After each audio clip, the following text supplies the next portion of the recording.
The human brain is particularly attuned towards self-reflection during times of quiet contemplation. Several studies have found that people engage in self-referential processing when they are not attending to the outside world.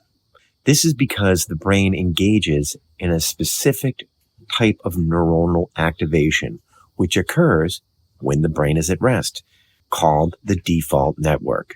The brain's resting state can be thought of as kind of what the brain is doing when it's not doing anything, and it is sometimes called the default mode.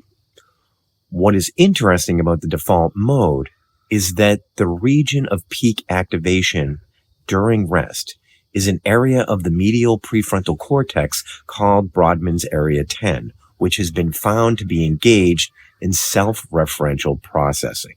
The medial prefrontal cortex is the largest of the prefrontal regions in the brain, and it has been found to activate when people reflect on their emotions or think about their personality or maybe even think about their past and their future. For this reason, this area has become important to connections of metacognition and self-reflection.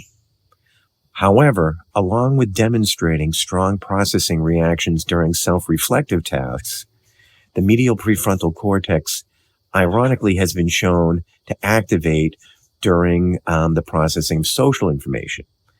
These regions are considered by some researchers to be the social part of the brain. There is a strong neurophysical relationship between introspective self-reflective thought and a tendency to connect introspection to your social relationships. It may be that during quiet times, when we disengage from our subjective thinking, the natural tendency of our default mode is to reflect on ourselves and our social relationships.